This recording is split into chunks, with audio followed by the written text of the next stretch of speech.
Good morning, good afternoon, good evening. Welcome back to the podcast that explores the world within and out. And thank you for subscribing to Traveling Inside Out, wherever you get your podcast from.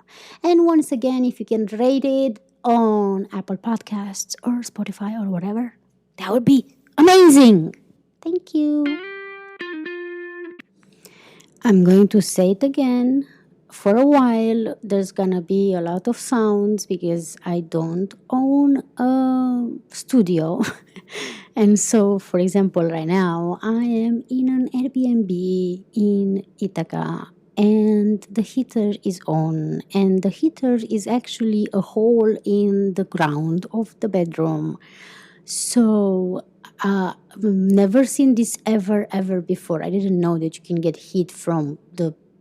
It looks like I don't even know. Like it looks really weird. But anyway, my thing is it's gonna be okay. There's quite a little bit of catch up that I need to do. As I said in the previous episodes, I came to New York City beginning of October. I'm still in New York State. I'm gonna go back to New York City this week, but I wanted to catch up with a little bit of the events that have happened in the last few weeks. I've talked a lot about my flights from one place to another, and once again, I was on a flight. It was my first time ever flying Delta Airlines from Iceland to New York. Usually, I used to go with Wower at some point when it was really cheap. Then I used Iceland there, and that's kind of it. Like I have, oh my god, in the front. In the front of the window, the bedroom, there is a tree. And I mean, there's a window, and I can see up is the backyard, and it is a tree. And as I was talking, a squirrel just came down the tree and went up, like went down and then up on a fence and then went away. But it was so weird because I saw the tree moving and then I saw which looked a little bit like a rat, but it was not a rat, it was a squirrel. I'm not sure why we hate rats so much and we love squirrels, or we don't, right? We don't. One gets more diseases than the other one. Anyway, I digress. That happened live. I mean, it's recorded, so for you it's going to be recorded, but for me it's live while I'm recording. So, as I was saying, stuff are happening around me and I can't focus. I can't not mention it because I was like, oh, what is this? Anyway, back to my flight. It was my first time flying Delta, and I was really excited. But I'm not gonna tell you like a lot of stories about that because like I flew so many times and there's not so many moments that can be like, oh, this happened, this happened. But however, I'm going to mention a few things. Number one, I didn't like the fact, and I'm curious to know from any of my listeners if you've ever encountered this. I didn't like that my partner bought the ticket because he has like a Delta membership or whatever it is. I don't know how you call it. So he bought a ticket and it was written there, and that's what I'm saying. I didn't like that it was written there up until like he bought a ticket in July and I flew in October, right? It was written there up until to check in, and you can only check in 24 hours before the flight, that I have one luggage included. And I thought that that's amazing, you know. And we find out only when to check in that actually the luggage is not included because he's not flying with me, so he can't. And I'm not mad at the fact that I didn't get any of his benefits. I'm mad at the fact that it was looking like I will get his benefits. So that was really horrible because I spent more money. I could have sent via post, which would have been way cheaper. So that's number one. Number two, it was very interesting to me that they did the pre-check-in as I was queuing up to check in. The squirrel is back. I'm just saying, oh, it's not a squirrel, it's a bird. Okay. They did a pre-check-in and they asked me so many questions that I've never been asked before in Iceland. And traveled to United States from Iceland, I think like 6 times or something. Um, so it was really interesting because they asked me first and foremost, where do I reside? And I'm like, I reside in Iceland. And I'm like, oh, okay. So have you been to New York before? And I'm like, yeah, like 9 times before. Okay, so where are you staying? And I'm like, I'm staying with some friends. Okay, where do you know the address? And I'm like, I don't know it by heart, but it's like somewhere in Brooklyn. And I was telling where the area is, which I'm not gonna say now on for everybody to know where I am staying. But I was like in Brooklyn, blah blah blah blah blah blah. And they're like, okay, and they were like, so do you know your way around there? And I'm like, yeah, I do. But it was so weird. And then the last thing that they asked me, they were like, do you have some powder? And I couldn't understand exactly. So I was like, no, I don't think so. And he's like, you don't think so? Or you know? And I was like, okay, could you repeat the question then? And he's like, do you have any powder in your check-in luggage? And I'm like, no. So it was very interesting to me. So my question is this a new thing that they are doing, or is this a Delta thing that they are doing? I don't know. I really don't know. Now, we get into the flight. Unfortunately, I had the almost the last seat. And the only problem that I have, it was like the third row from the back up from the plane. The only problem that I have with that is that unfortunately there's the smell from the engine, which again, I'm not sure if this happens with all the planes because I'm not really that back in the back of the plane. So I'm not sure if this is a usual occurrence that happens or it was just in our case, but I didn't enjoy, and I even was wearing a mask, so I didn't enjoy that. Now the other complaint that I have, and I don't even know if I'm supposed to make a proper complaint, because I filled in the survey at the end after my flight that I got, and I thought that I'm gonna be contacted because I said that I wanna have a formal complaint, but like nothing happened. Was the food. Now I said this in a previous episode that this is a trick that I do. I want my food to be brought before the other people, so then I'm usually selecting something. I don't have any food requirements per se, but I decided to let me try and just check something different. And I was curious to see how a gluten-free meal could look like. Well, that was my mistake because gluten-free was combined with vegetarian and vegan. So that's one thing which I don't think that is fair, because gluten-free people, they eat meat as far as I know. So that was number one. Number two, it was the most horrible thing that I've looked like. It was cold, which again, it's not raw, man. Like I don't need to. I mean, it wasn't raw because it would have been baked, but it was cold veggies. But they looked, all of them were brown and looking horrible. I tasted a little bit and then I was like, I cannot eat this. Ha, the squirrel is back and the squirrel has something in its mouth. Okay, this is going to be the episode in which squirrels are happening and stuff like that. Um, let's see what happens by the end of the episode.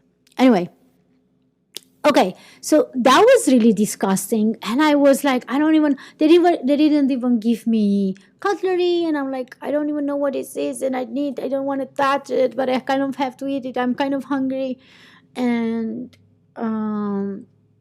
so I didn't complain the flight because I was like, I don't know, it's not the steward's fault. But I should have thought it's not their fault, but they could fix it. I didn't think like that for some reason. I tried to sleep. I couldn't quite sleep. I tried, I've watched 2 movies. One was Elvis and one was like about the Beatles in India. I highly recommend that movie. If you want to watch a movie, and I think it's from last year, Beatles in India, like look for that. If you ever liked any of the Beatles song, that's going to be an interesting, I really love Beatles. I knew nothing about that part of their life, like zero, zero. So that was really, really interesting to me. Anyway, whatever. The flight is done. Okay, I'm done with talking about the flight. I arrived. I didn't stay. Ah, yeah. One more thing that I have to mention actually. After we landed, I tried. I usually and because I was at the back of the plane, I was like, "Oh my god, I'm gonna stay again 5 million hours at the border, like to check the passport control." And I was like, "Oh, it's gonna suck so bad." And I tried to hurry up a little bit and just like pass some of the passengers that were coming from the same plane like me.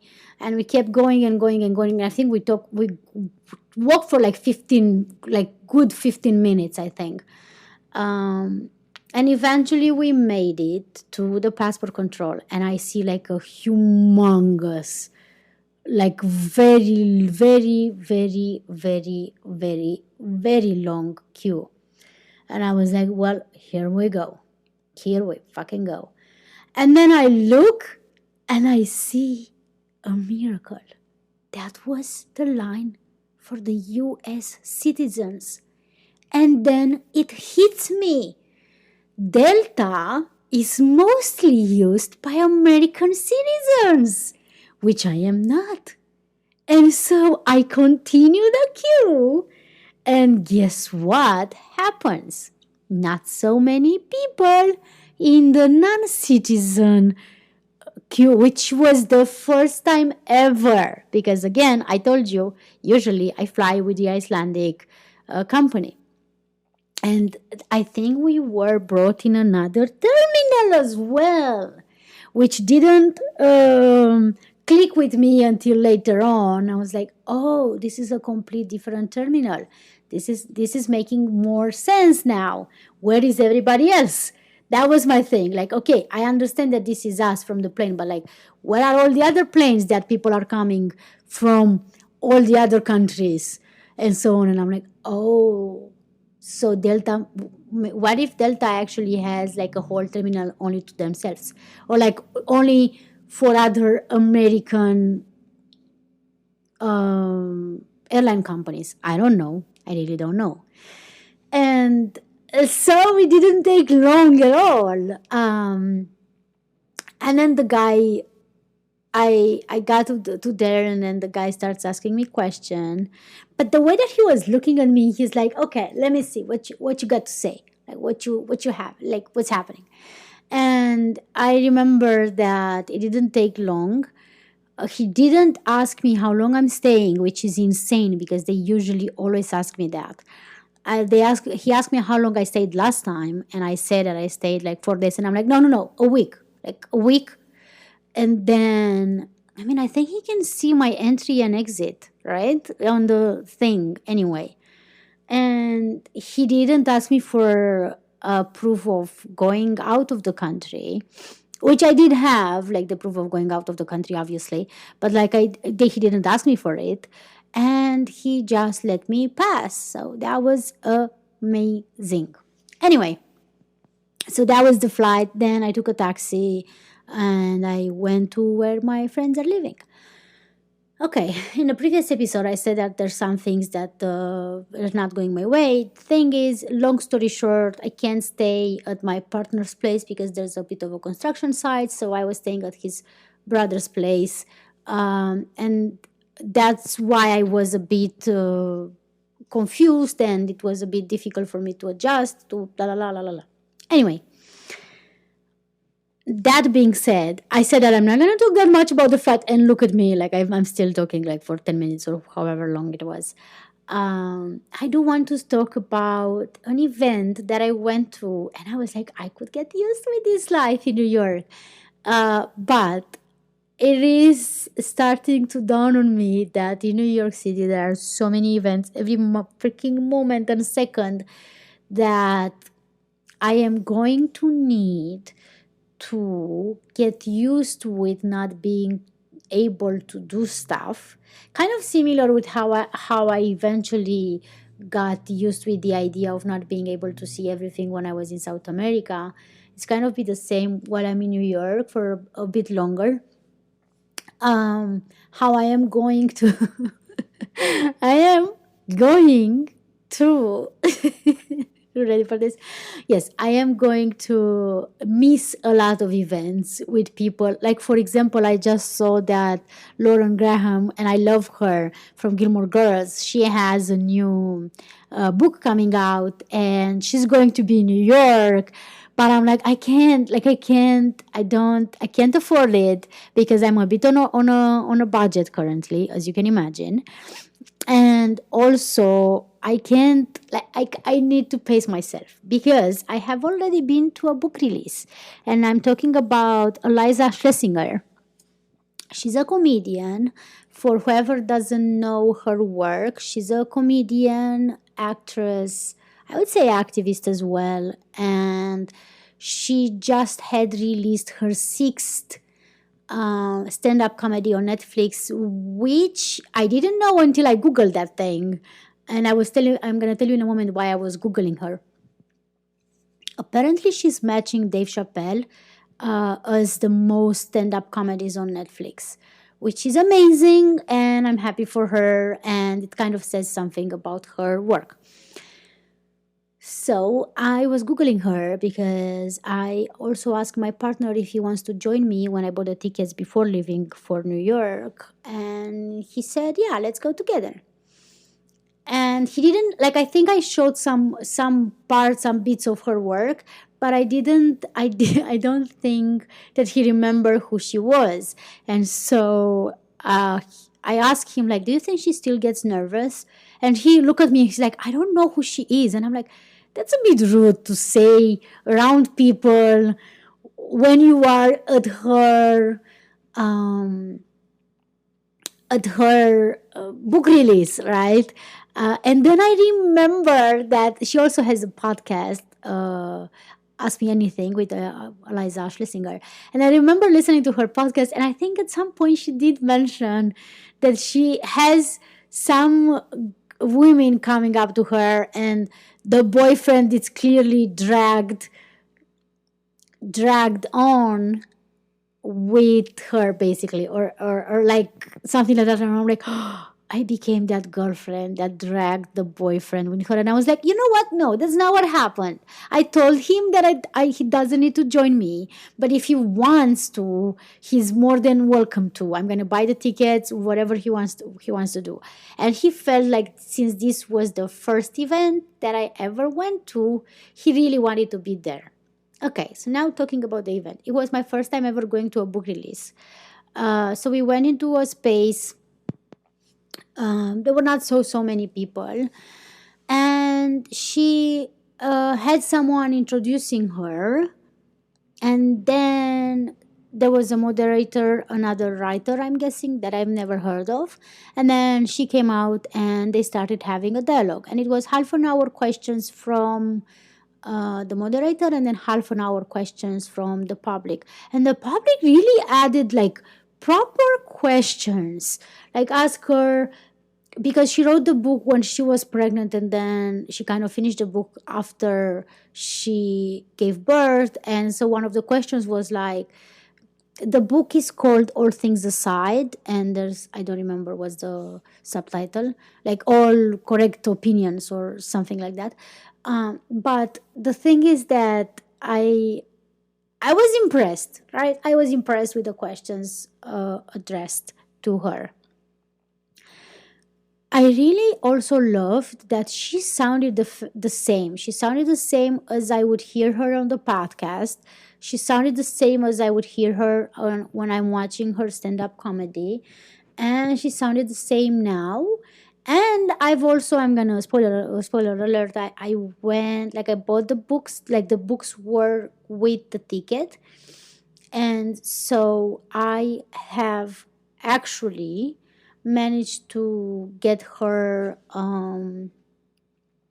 what's the name, her signing my book. Anyway, coming back, uh, I love the fact that she is very honest about, even now in her career, she still had this moment of, what do I have to say?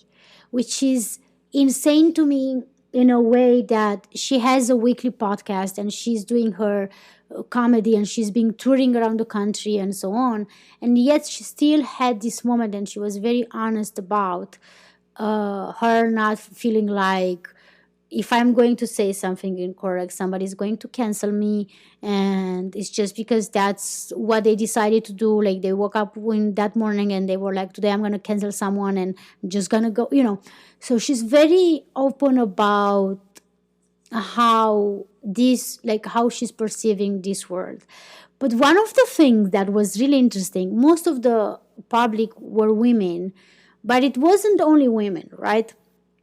And so by the end of the questioning, this man, there's another. Now I'm wondering, is it the same squirrel or there's like many squirrels? I'm not sure. She gets the question from this man, and he says to her, how do you manage? I know that most of your public is females in their like 30s or maybe 40s or like 20s or whatever.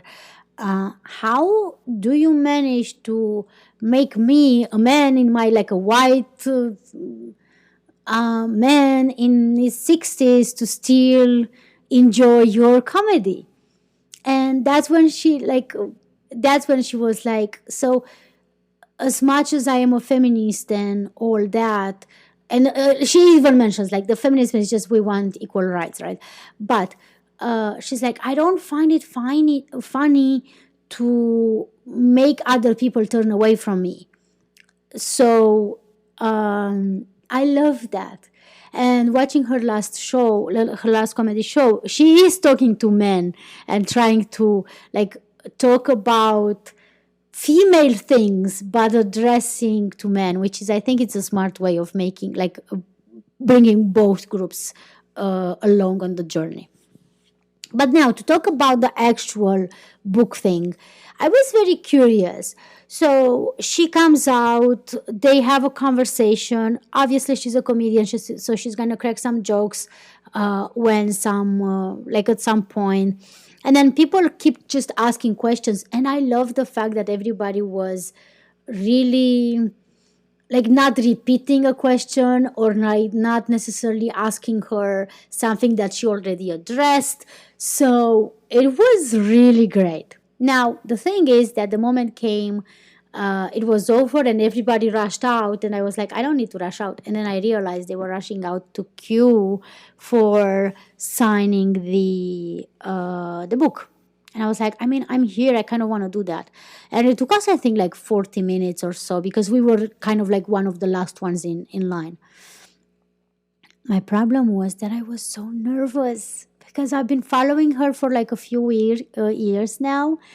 And I was so freaking nervous. And I was like, I don't know what to tell her. And I asked my partner, I was like, can you just take a picture? He was very awkward about it. And there's that, so whatever. I was like, while I talk with her, can you just like step aside and like take a picture? But he just stayed literally by my side, and I'm like, you could have done a few steps away because it looks awkward. You're just in front of her and you're just taking a picture. But he didn't do that, so he was just there. And she said to me, like, I wanted to ask her if she's still nervous in this kind of events. The squirrel is back.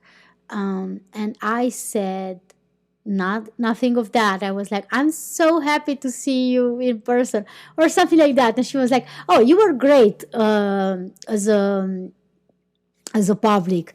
And I was like, well, I'm not from here. She's like, you're in New York, you're a New Yorker. And I'm like, okay, thank you, have a good night. And that was all. And I was a bit disappointed because I said, I could have said more, but I was so nervous. I didn't expect to be so nervous. And at the end, I was like, my hands were shaking. I'm like, oh my God, I talked with her. And I was such a stupid person, but like, whatever. So that was pretty amazing. And I'm happy I did it, but I can't afford it to do it like every, like I just can't afford this. But what was even more beautiful was before the event, my partner and I decided to. It was in a Easter how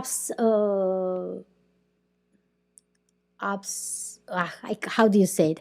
Upside, Eastern, Western upside. Manhattan. Eastern upside Manhattan. That's where the event happened. And so I decided, but like we decided together to how about going a bit earlier so we get to walk a little bit in Central Park because we've never done that before by the lake on the eastern side, and then we can go to the event. But we kind of got hungry, and there was like a museum there, and there were some food trucks. So I was like, I don't know what I want, and then I was like, oh, I want cheesy fries. That sounds like something that I want. Okay, awesome. And you know what I realized? I don't like cheesy fries. I didn't realize. Okay, I have to say something.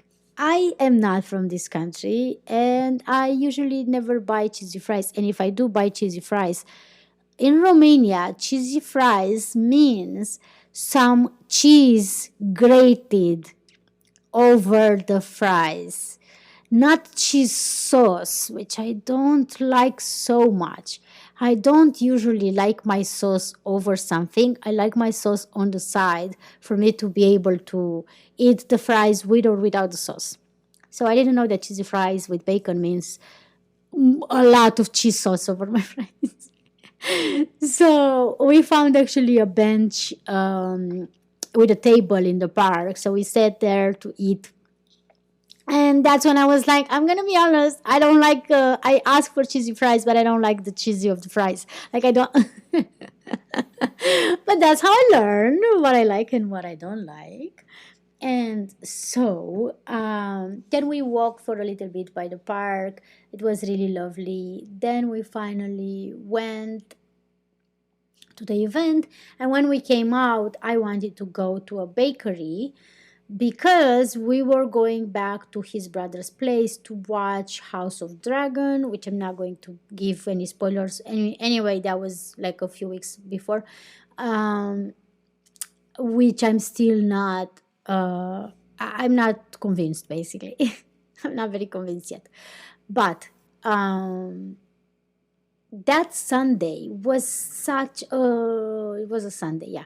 It was such a lovely, lovely, lovely time because I was like, oh, this could be my life. I get to like go on a sort of a date, go on an event, then spend time with family basically and everything's and I had like a scone or whatever dessert, I don't remember. Oh, no, I had to school the next day. Anyway, so there's that.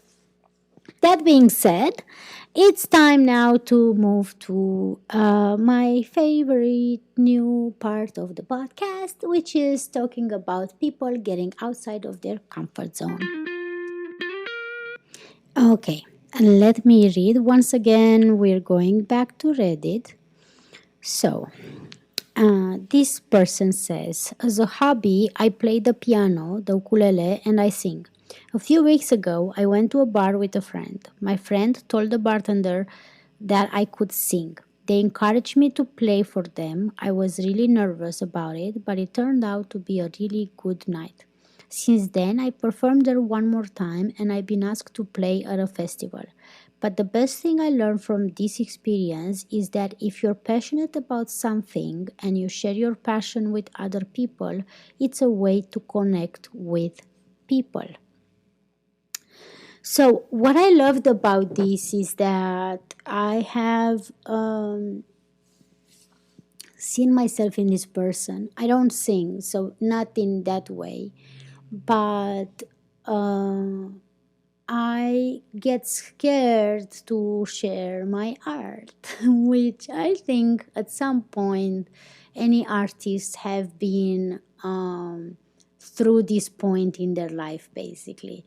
And so I love this story that they challenge themselves. They're like, I know how to do this, I know how to do that, but I usually don't do it in front of other people.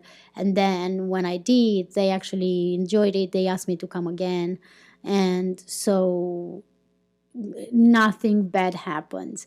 And I think some artists might be living, or at least in my case, living so much in their own head that they can't see the outside of it.